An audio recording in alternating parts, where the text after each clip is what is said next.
How did you feel before you started traveling? Did you have any hesitation or worry in your mind before you took off? Yeah, absolutely, man. It's I mean, that's just natural, I think, because when I first started traveling solo, I went only for I think like 2 weeks. I went first to Latvia by myself for like a couple of days, and then I went straight into Bali to travel Bali for my very first experience as a solo traveler. And I think like the biggest worry was just, you know, meeting people because you're traveling by yourself. Because obviously, you know, back home you have your own friends and stuff. And what I wanted to do with myself when traveling solo was just push myself out of my comfort zone. Because if you would have met me years ago, I was, you know, I always held everything myself. I wasn't going out to go out of my way to talk to people, basically, is what I'm saying. And I think picking up a camera and putting myself out of that comfort zone where I'm like, hey, I'm vlogging out in public and people are staring at me is like the most uncomfortable thing ever.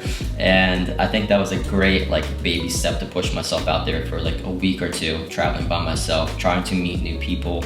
I think that was a great step. And then a year later, when I decided to move to Vietnam, I literally threw myself out in the deep end. You'll be surprised what'll happen when you push yourself out there and you have no backup plan. Because I literally sold all my possessions back home. I saved every dollar I had so that I could move to Vietnam in, I think it was like 2019, for an entire year to teach English. And so I had forced myself basically into a country where English isn't the main language. I had to meet new people, and I somehow succeeded at it. But I think the main thing is you have to find something that you're passionate about, whether it's, you know, a sport, whether it's like tennis, soccer. If you're into teaching English, so for example, like I went to teach English in Vietnam, and the way that I met people and found friends was through the program to get my teaching certificate. And those people are still my friends. I'm still traveling around with them.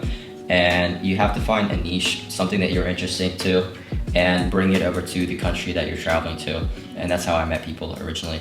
Right. But if it's friends, that's how you do it. If your biggest worry is money, then save money for a year to see how long you can make it last. But I think those are usually the two biggest fear factors when traveling abroad, is money and being alone.